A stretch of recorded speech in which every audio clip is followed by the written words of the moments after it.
Lesson 1: Finding a place to stay.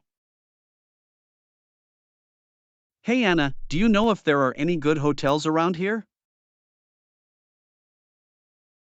Actually, I think there's a rental agency just a few blocks away that might be able to help you.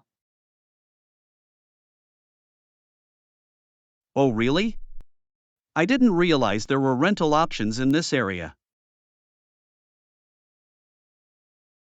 Yeah, the agency specializes in furnished apartments and short-term rentals.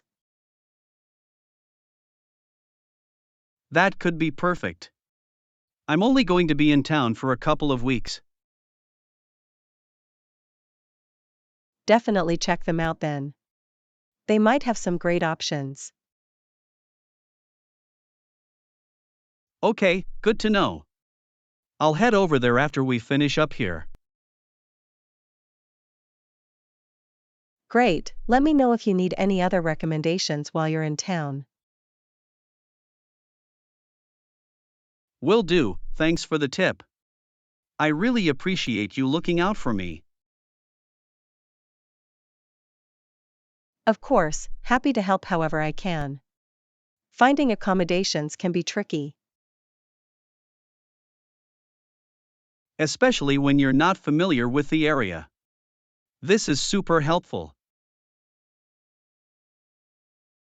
I'm glad I could point you in the right direction. Rental agencies are often overlooked. You're right, I probably would have just defaulted to hotels. Good thing I asked you. Exactly. Sometimes the more creative options end up being the best fit. I'll keep an open mind. Thanks again, Anna. I'm sure I'll be in touch. No problem at all. Just let me know how your rental search goes. Will do. Catch you later.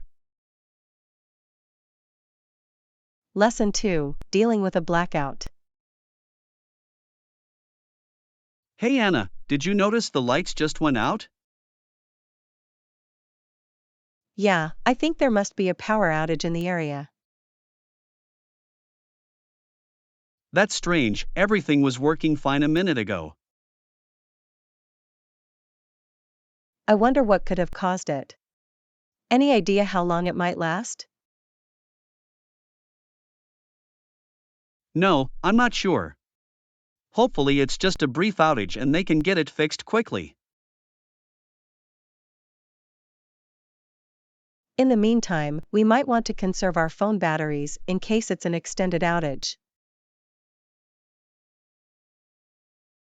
Good point. I'll switch mine to low power mode just in case.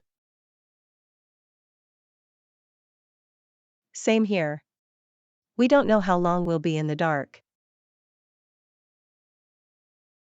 Do you have any candles or flashlights we could use for light? I think I have a couple candles in the kitchen. Let me go check. Okay, I'll start looking around for my flashlight too. Found the candles. I'll light them so we have some illumination. Nice, that helps a lot. Ah, here's my flashlight, good timing. Great, now we're all set.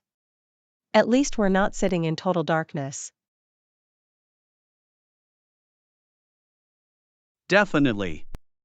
This is a good reminder to be prepared for power outages. Absolutely. You never know when they might happen, so it's smart to have a plan. Agreed. I'm just glad we're not alone in this, it's always better to have company.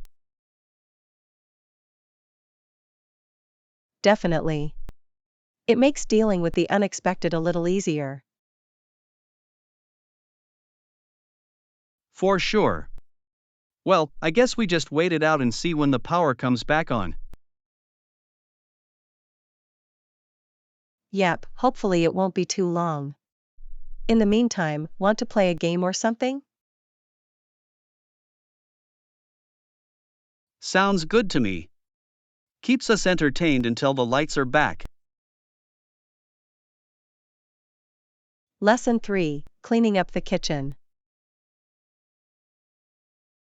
Hey Anna, I couldn't help but notice the sink is piling up with dirty dishes. Should we tackle that together? Oh yes, I was just thinking the same thing. Shall we get those dishes cleaned up before they become a bigger mess? Definitely. Do you usually hand wash the dishes or do you have a dishwasher you like to use? Well, it depends. For most everyday dishes, I like to just quickly rinse and hand wash them.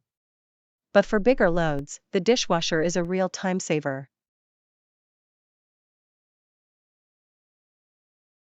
That makes sense. I tend to do a mix as well. Though sometimes I get lazy and just leave them in the sink for a while. I know the feeling. But the longer you let them sit, the harder they are to clean. Let's tackle them now while it's still manageable. Good point. Alright, I'll start filling up the sink with hot soapy water. You want to grab a dish towel and get drying? Sounds like a plan. I'll grab the sponge and we can take turns washing and drying. Teamwork makes the dream work. Ha, exactly. We'll have this kitchen sparkling in no time. Though I may need you to reach the top shelves. No problem, I've got your back. Though you may need to help me with the bottom racks of the dishwasher. Deal. We make a good cleaning duo. Alright, let's get to it. I'll start with the pots and pans.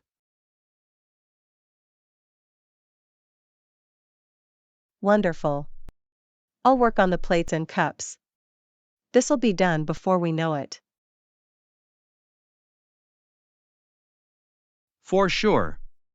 Nothing like some good old-fashioned dishwashing to bond over. Absolutely. It's quality time in the kitchen. Now let's make sure we get every last spot shiny and spotless. You got it, partner. Time to make this kitchen gleam. Lesson 4, Friday Night Feast. Alright Anna, it's Friday night, which means it's time for our weekly big dinner.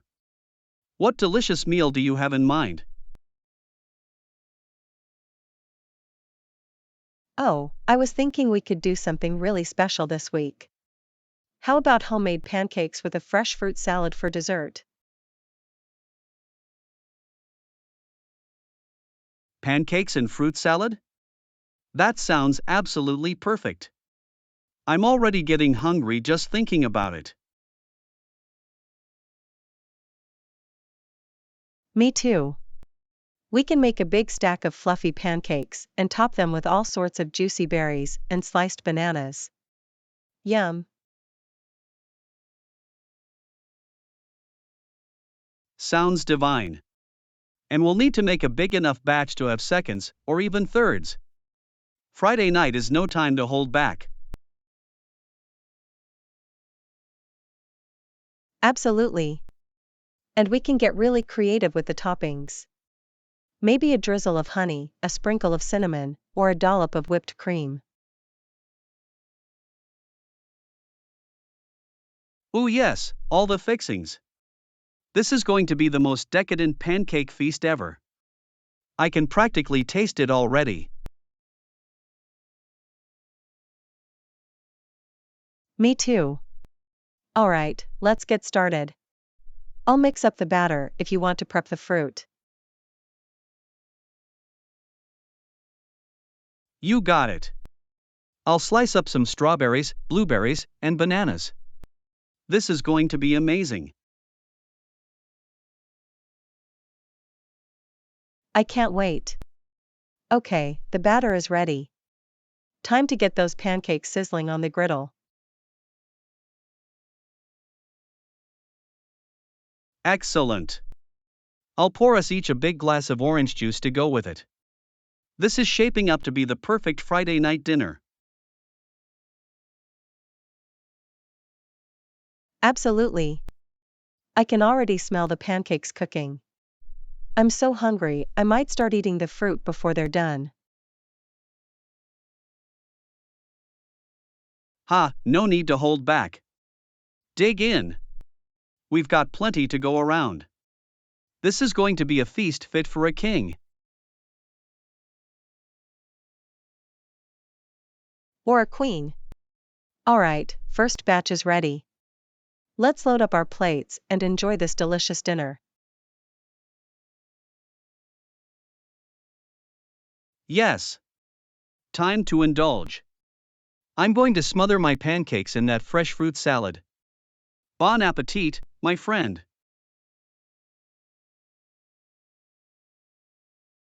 Lesson 5, Fitness Feats.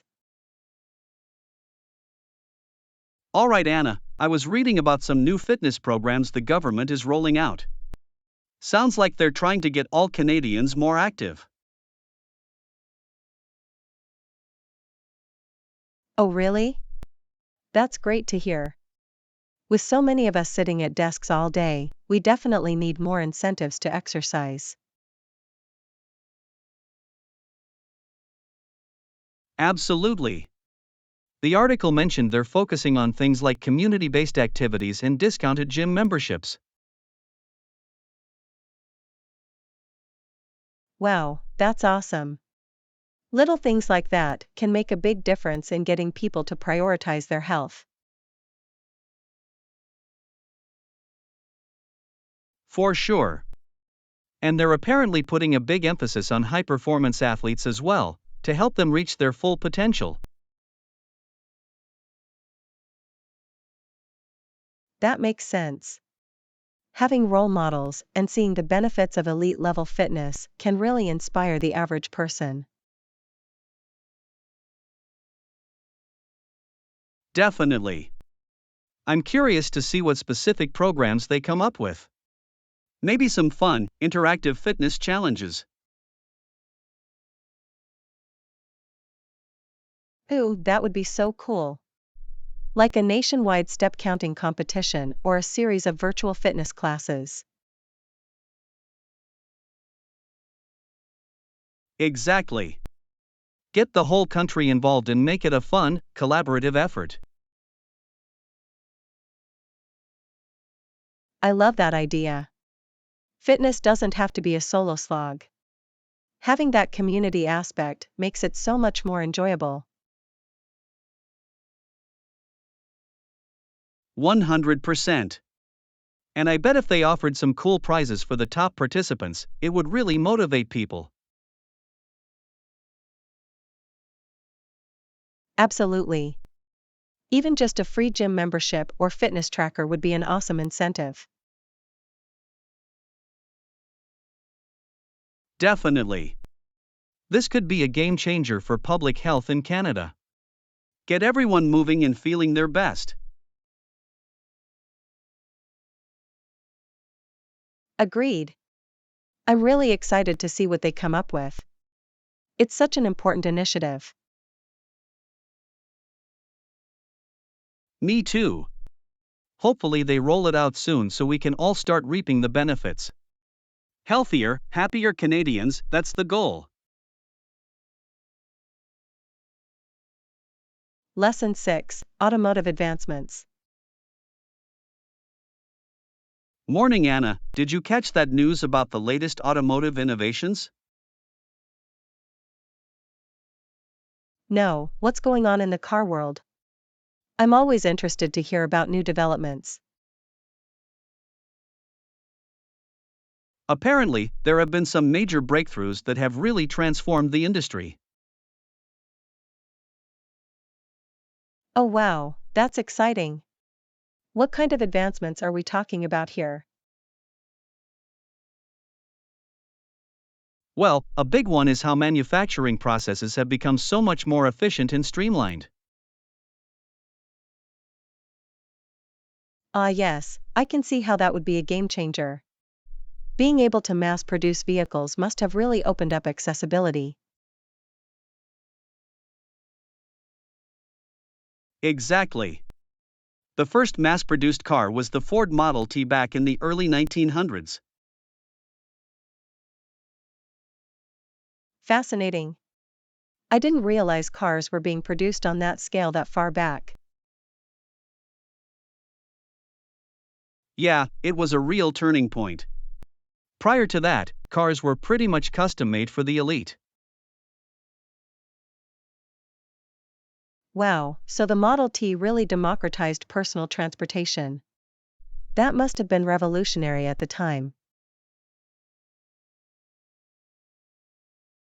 Definitely. It made cars affordable for the average person, not just the wealthy. That's amazing. What other innovations have really shaped the auto industry over the years? Well, things like the assembly line, interchangeable parts, and advanced materials have all been huge. Ah yes, I can see how those technological breakthroughs would streamline production. Absolutely. And of course, safety features, fuel efficiency, and emissions controls have come a long way too. Great point. The environmental impact of cars has become a much bigger focus in recent decades. Totally. Automakers are really having to step up and be more responsible and sustainable. As they should. It's crucial that the industry keeps evolving to meet the needs of modern society. Couldn't agree more. The pace of change is only going to keep accelerating. It's an exciting time for the car world. I'll say, I can't wait to see what other innovations are on the horizon. The future of transportation is looking bright. Definitely. This is just the beginning. The car of tomorrow is going to be a real marvel. Lesson 7, A Shared Passion. Hey Anna, can I ask you something? Of course, John. What's on your mind? Do you happen to have any common interests with me that we've never discussed before? That's an interesting question. I'm not sure. What kind of interests did you have in mind? Well, I'm really curious if we might share a love for reading, for instance. Oh wow, that's a great guess. As a matter of fact, I am an avid reader myself. No way, really? That's amazing, I had no idea. What kind of books do you enjoy? Well, I'm a big fan of classic literature, Dickens, Austen, the Bronte sisters, that sort of thing. Ah, a woman of impeccable literary taste. I share that love for the classics. You do? That's fantastic. I'm pleasantly surprised we have that in common. Absolutely. There's just something so rich and timeless about those iconic novels. I couldn't agree more. The depth of character, the beautiful prose, it's truly captivating. Definitely. And the way those authors could capture the human experience is unparalleled. Couldn't have said it better myself. Do you have any particular favorite classic novels? That's tough, but I'd have to say Pride and Prejudice is right up there for me. Ah, yes, a true masterpiece. I love how Austen crafted such complex, flawed yet relatable characters. Exactly. The wit and social commentary are just brilliant. What about you? Any standouts for you? Ooh, that's a tough one. I'm quite partial to Wuthering Heights, with all its passionate drama. Ah, yes, the Bronte sisters were true masters of the brooding, tempestuous romance. Absolutely. The raw emotion and tragedy in that novel just captivates me every time. I can see why. It's such a powerful and visceral reading experience. Indeed. I'm so glad we discovered this shared love of classic literature. Me too, it's wonderful to connect over a mutual appreciation for timeless storytelling. Couldn't agree more. There's nothing quite like losing yourself in a great book. Amen to that. Literature truly is one of life's greatest joys. Lesson 8, Plane Encounter. Morning, Anna. Are you also waiting to board the plane? Yes, I am. I'm so excited for this trip. Have you been to this airport before? As a matter of fact, I have. It's a pretty nice one, quite modern and efficient. That's good to hear. I haven't been here in years, so I'm curious to see the changes. Well, from what I can tell, they've really upgraded the facilities. The terminals look brand new. Wow, that's impressive. I'm glad to hear the airport has kept up with the times. Absolutely. It's always nice when travel hubs make those kinds of improvements. I agree. It can make such a difference in the overall experience. Definitely. Nothing worse than an outdated, cluttered airport, am I right? Absolutely. It just adds unnecessary stress to the whole journey.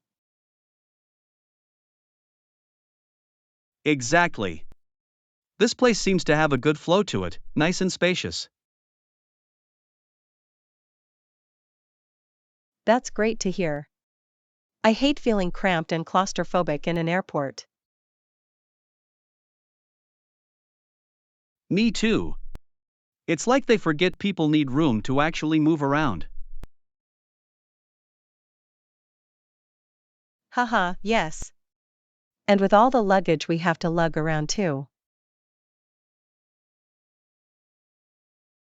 Ugh, don't even get me started on the luggage situation. It's a nightmare. Tell me about it. I swear my suitcase gets heavier every time I travel. Same here. I need to invest in a lighter, more compact model. Definitely. Anything to make the whole process a little less grueling. Agreed. Travel these days can be such a hassle, but it's worth it for the destinations.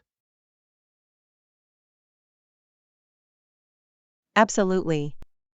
I'm just excited to get to my final stop and start exploring. Same here. Where are you headed on this trip, if you don't mind me asking? Oh, I'm going to visit some family in the countryside. Been too long since I've seen them. Ah, that's wonderful. Quality time with loved ones is so important, especially when travel is involved. Couldn't agree more. I can't wait to catch up and just enjoy the peaceful surroundings. It'll be the perfect antidote to the craziness of the airport, I'm sure. Definitely. A nice, relaxing trip is exactly what I need right about now. Well, I hope you have a wonderful time, Anna. Safe travels. Lesson 9: Silly Situations. Hey Anna, have you ever tried to get an elephant to dance through a minefield? It's completely unworkable. Haha, no, I can't say I've ever attempted that particular feat. What on earth gave you that idea? I don't know, it just popped into my head as an example of something that's utterly impossible and impractical. I can see why. That mental image is just so absurd, it's almost comical. Exactly. It's like trying to herd cats or knit with boxing gloves on. Utterly futile. Oh my goodness, those are such amusing analogies. You've really got a knack for the ridiculous, don't you? I guess I do have a bit of a silly streak in me. But sometimes the most outlandish examples make the best points, don't they? Definitely. Those kinds of hyperbolic situations really drive the message home in a memorable way. Ah, yes. Like, imagine trying to build a house of cards in the middle of a hurricane. Totally pointless. Ooh, I love that one. It's just so over the top, but it gets the idea across beautifully. Right? Sometimes the more absurd the example, the clearer the point becomes. Absolutely. It's like taking a completely nonsensical situation and using it to illustrate a very valid concept. Precisely. It's a great way to add some levity and humor while still making an important point. Definitely.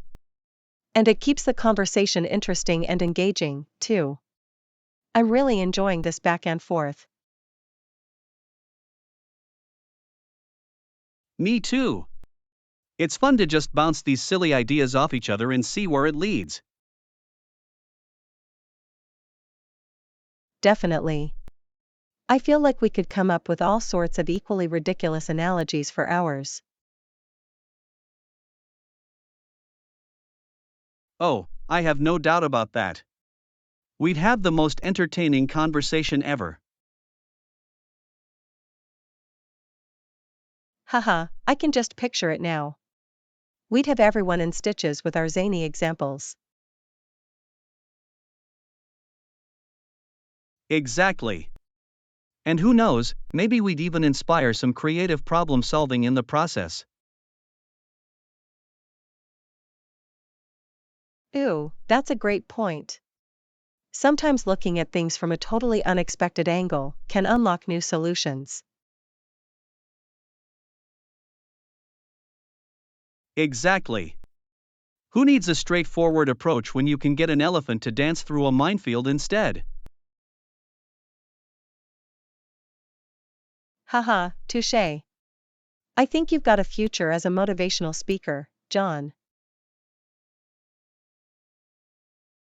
Hey, maybe I do. This could be the start of a beautiful partnership. Lesson 10, Mysterious Machines. Morning, Anna. Have you seen that massive, noisy machine down by the factory? It looks like something straight out of a sci-fi movie. You mean that huge, hulking contraption that's been making all sorts of strange sounds and belching smoke?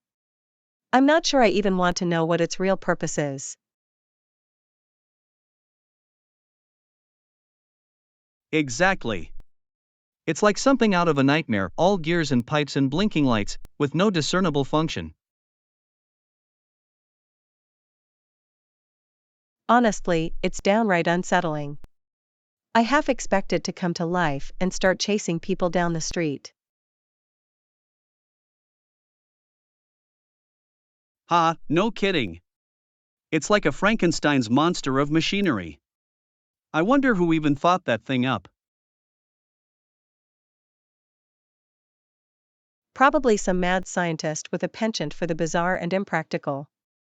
I can't imagine anyone in their right mind greenlighting that monstrosity. You've got that right.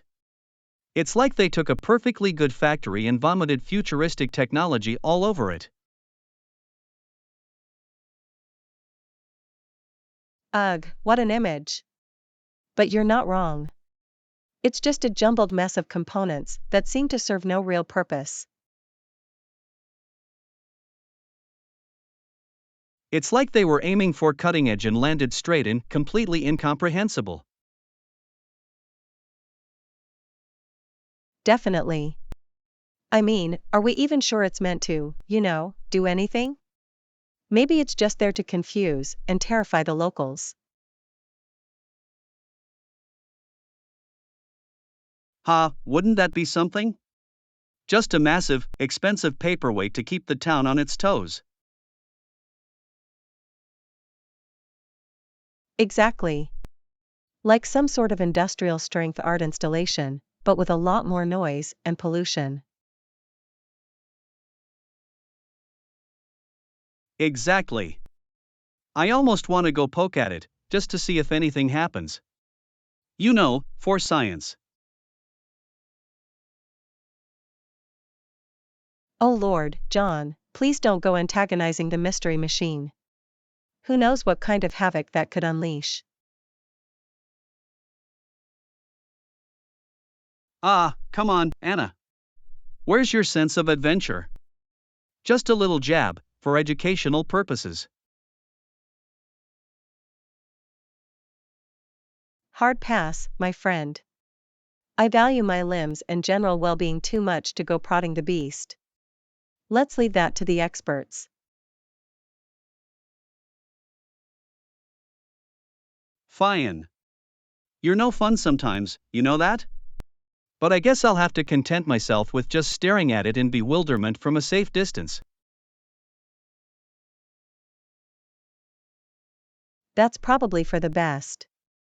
No need to get turned into a human pretzel by an angry, mysterious machine. Ugh, fine. But you're taking away all my scientific curiosity. What's the fun in just admiring it from afar? The fun is in staying in one piece, my friend. Trust me, that thing is nothing but trouble. Let's just leave the mad science to the professionals.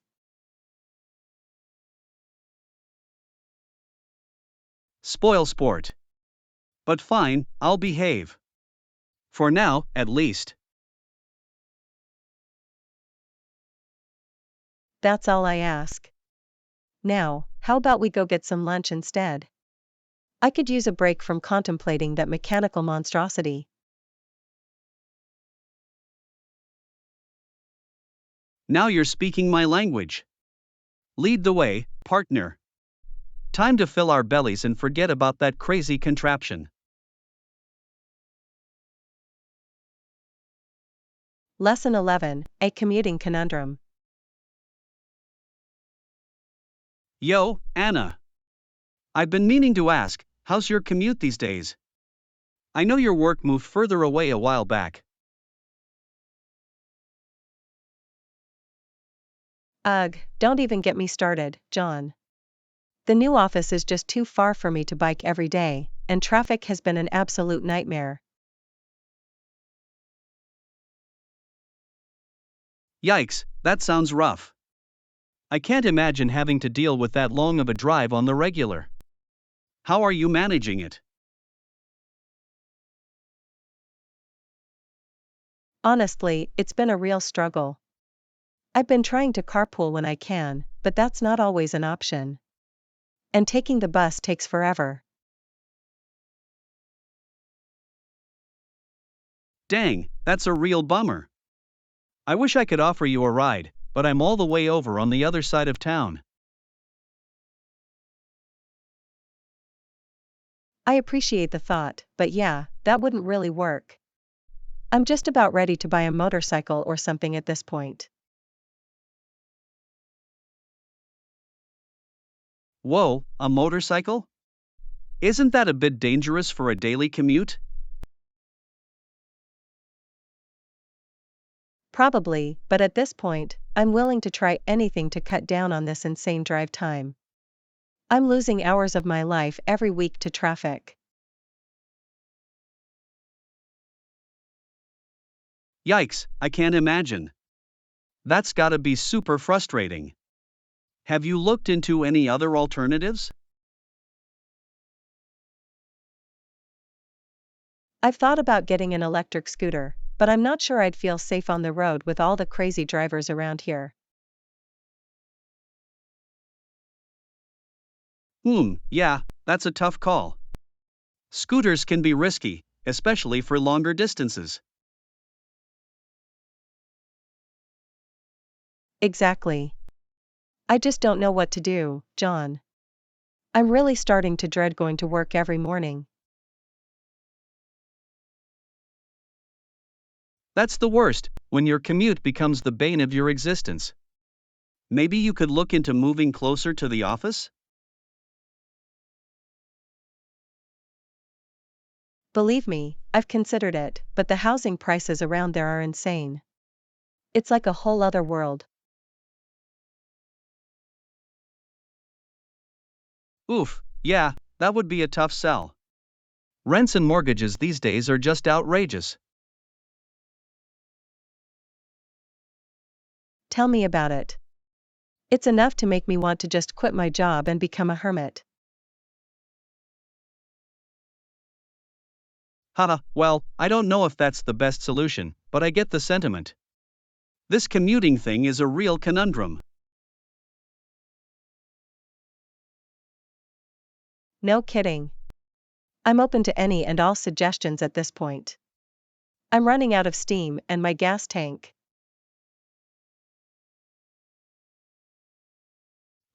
Let me think. Have you looked into any kind of vanpool or rideshare program through work? I haven't, actually. That's a great idea. I'll have to look into that. Might be worth a shot. Awesome, I hope it works out for you. Anything to avoid the solo drive of doom, am I right? Amen to that. Thanks for the suggestion, John. I'm desperate enough at this point to try just about anything. Hey, no problem. That's what friends are for, helping each other navigate the daily grind. Let me know how it goes, yeah. Definitely. I'll keep you posted. In the meantime, I'm going to start shopping for a horse. Gotta be faster than this traffic. Alright, you do that. Just don't forget to pack a saddle and some carrots for the commute. Lesson 12, Mastering the Study Routine. Yo, Anna, can I ask you something about studying? I've been struggling to find the time lately. Absolutely, John. I'm all ears. What's going on with your study routine? Well, you know how I've been trying to learn that new programming language? It's been tough fitting it in between work and everything else. Ah, I can imagine. Trying to cram in dedicated study time can be a real challenge these days. Exactly. I feel like I'm always rushing or too tired by the end of the day to really focus. Yeah, I've been there. It's so easy for studying to get pushed to the back burner. Have you tried breaking it up? Breaking it up? What do you mean? Like, instead of trying to do a big, multi-hour study session, try doing shorter, more frequent bursts. That's an interesting idea. You mean like 10 or 15 minutes here and there? Precisely. Even just 10 or 15 minutes a few times a day can make a big difference. Wow, I never really thought about it that way. I guess little bits add up, huh? Absolutely. The key is to make it sustainable and consistent, rather than trying to cram it all in at once.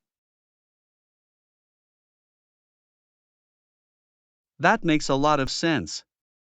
I feel like I always get overwhelmed trying to block off a huge chunk of time. Exactly. Smaller, more manageable sessions are way less daunting. And you're more likely to actually do it. I like that. Okay, I'm gonna give it a try. Any other tips for making this work? Well, I find it helps to have a specific plan or routine. Like, 10 minutes of flashcards in the morning, 15 minutes of reading at lunch. Ooh, that's a good idea. Having a structure to it would make it feel less chaotic. Definitely. And try to pick times that work with your natural rhythm, when you know you'll be able to focus. Good point. I'm usually pretty alert in the mornings, so the flashcards idea sounds perfect. There you go. Start small, be consistent, and don't be too hard on yourself. It's all about building that habit. You're right, baby steps are key. Alright, I'm feeling motivated to give this a shot. Thanks, Anna. Of course, anytime. Let me know how it goes. I'm happy to help troubleshoot if you hit any snags. Will do. This is exactly the advice I needed. Time to get this study game on lock. Lesson 13, Planning the Perfect Picnic. Morning, Anna. You up for an adventure this weekend? Ooh, what did you have in mind? I'm always game for something fun. Well, I was thinking a nice little picnic in the park. The weather's supposed to be gorgeous. A picnic, huh? That sounds lovely. I'm definitely down for that. Awesome, I was hoping you'd say that. We can pack a delicious spread and enjoy the sunshine. Wonderful. We should totally plan out the menu. Any favorite picnic foods you're craving?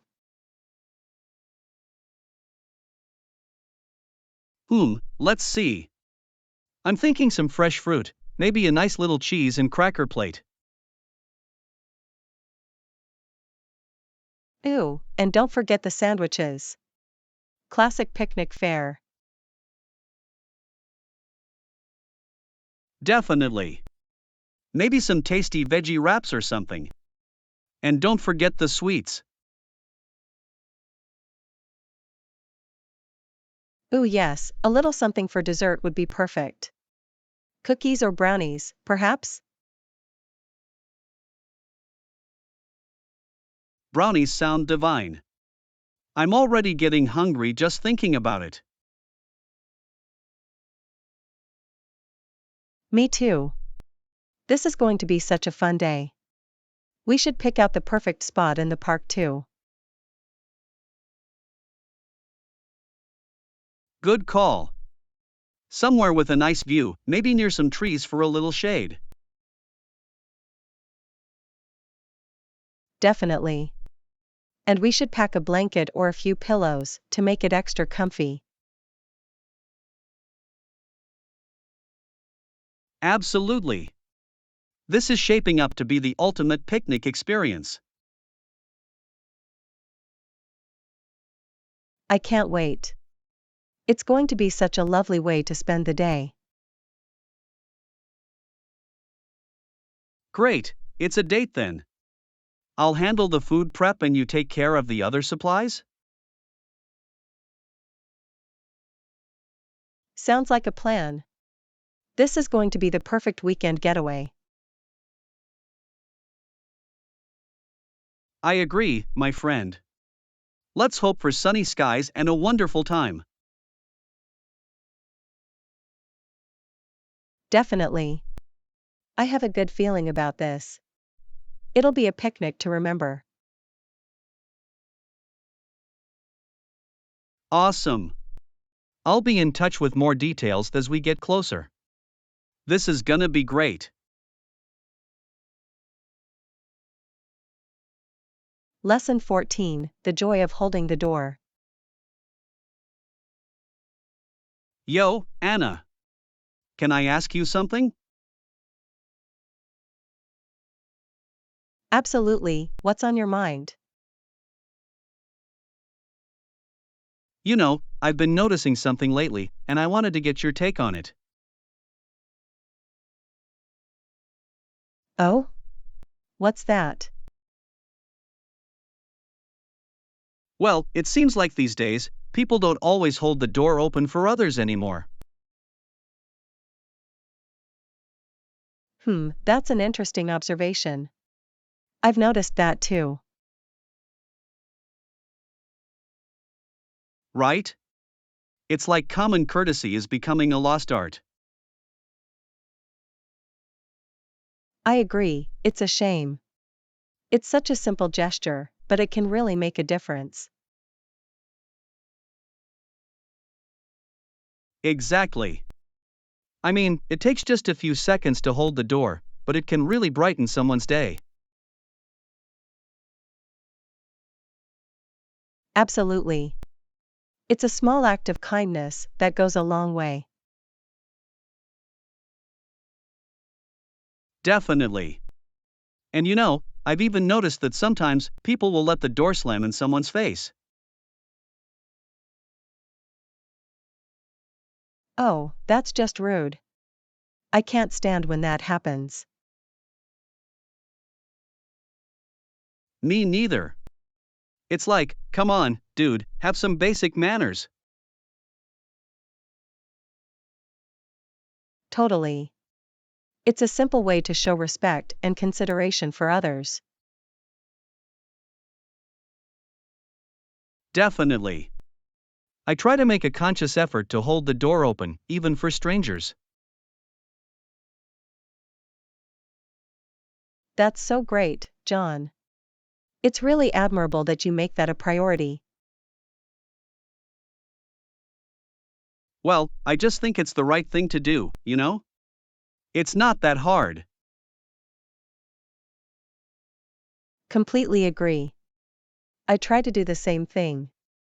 It's a little gesture that can make someone's day a bit brighter. Absolutely.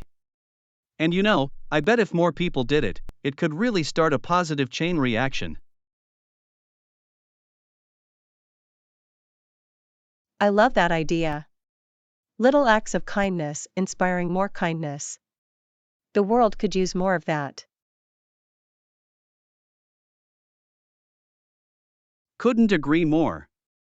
Alright, I'm gonna keep practicing my door holding skills. Gotta set a good example. I'm right there with you, John. It's a simple but meaningful way to make the world a little bit better. For sure. Thanks for chatting about this, Anna. It's good to know I'm not the only one who feels this way. Lesson 15, Debating the Best Automobile Brands. Yo, Anna. Can I get your opinion on something? Sure, what's up? I'm always happy to lend an ear. Well, I've been thinking a lot about buying a new car lately. But I'm torn on which brand to go with. Ooh, car shopping. That's exciting. What are you considering? I'm kind of torn between BMW, Audi, and even that little Chinese brand, QQ. Interesting mix there. Each brand has its own pros and cons. Exactly. That's why I'm having such a hard time deciding. What do you think? Well, let's break it down. BMWs are known for their luxurious and high-performance models. Yeah, that's true. But they can be pretty pricey, you know? Good point. Audi is also a premium brand, but maybe a bit more affordable than BMW. That's what I was thinking too. Though the QQ is definitely the budget-friendly option. True, but you get what you pay for. The build quality on those Chinese cars can be hit or miss. Yeah, I don't know if I want to take that kind of risk, to be honest. I hear you. Reliability is so important when it comes to a big purchase like a car. Exactly. And I want something that's going to last me for years, you know? Absolutely. In that case, I'd probably lean more towards the German engineering of BMW or Audi. Yeah, that's what I'm thinking too. The QQ is tempting, but long term, it might not be the best choice. Definitely. Gotta weigh all the factors: performance, reliability, and resale value. Great points. This is really helping me narrow it down. I appreciate you taking the time to chat this through. Of course. I'm always happy to help you work through these big decisions.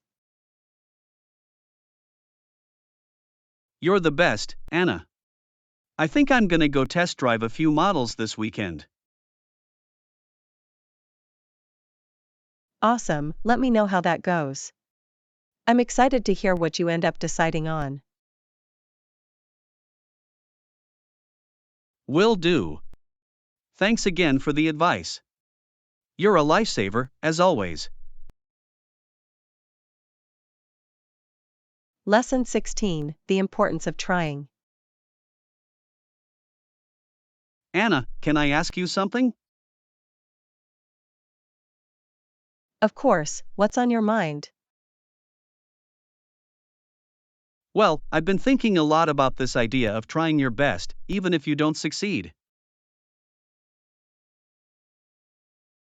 Oh, that's an interesting topic. What are your thoughts on it? I just feel like these days, people are so afraid of failure, you know? I can definitely see that. There's a lot of pressure to always succeed. Exactly. But I think it's important to remember that failure isn't the end of the world. Definitely. In fact, I'd argue that failure is a necessary part of growth and learning. Absolutely. I mean, think about it, if we never tried anything new because we were scared of failing, we'd never improve or achieve anything. That's such a good point. It's all about having the courage to take that first step, even if the outcome is uncertain. Totally. And you know, I've noticed that a lot of people will avoid trying new things just because they're worried about looking silly or messing up. Yeah, that's such a shame. I think it's important to let go of that fear of judgment and just focus on doing your best. Exactly. At the end of the day, the important thing is that you gave it your all, right? Exactly. It's not about perfection, it's about the effort and the experience you gain. Definitely. And you know, I think if more people had that mindset, the world would be a pretty amazing place. I couldn't agree more. Imagine how much more we could all accomplish if we weren't so afraid of failing. Totally. It's all about cultivating that resilience and determination to keep trying, no matter what.